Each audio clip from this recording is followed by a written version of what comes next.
Hello, I'm Susan Buchheimer.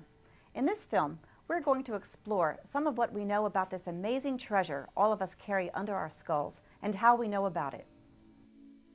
Neuroscience is the scientific study of the structure and functions of the nervous system. In this film, we will be concentrating on the brain.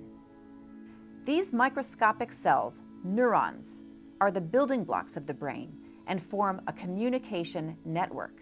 Rather than approaching neuroscience by looking at individual neurons, my colleagues, graduate students, and I, here at the Brain Mapping Center at UCLA, look at how assemblies of neurons work together to form functional units. We can measure the brain's electrical response to a single event and see how it unfolds over a timescale of milliseconds.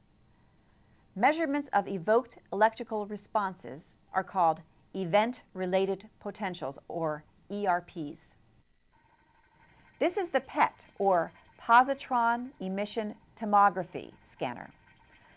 A positron, a positively charged electron, is attached to a molecule using a machine called a cyclotron, which is a nuclear accelerator.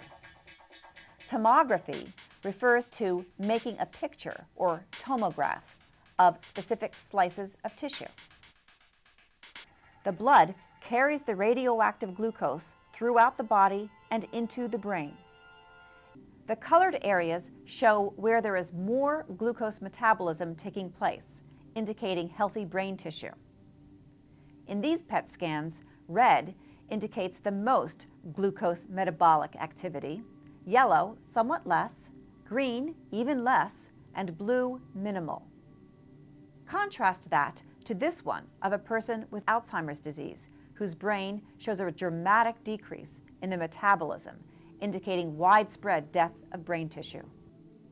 Conversely, this PET scan is from a person with an aggressive brain tumor, and you can see that this area is receiving more glucose than it normally would. In fMRI, the F refers to functional.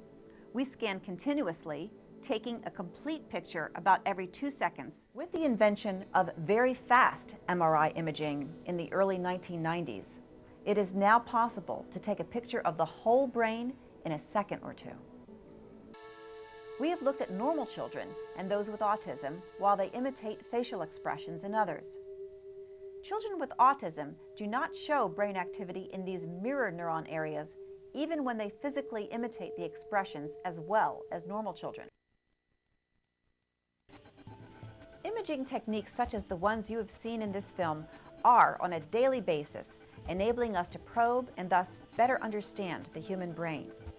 As the technology improves, we'll be able to explore the brain in much greater detail and use this knowledge to better understand brain disorders, to visualize the effects of interventions on the brain, and to tailor treatment strategies based on this knowledge.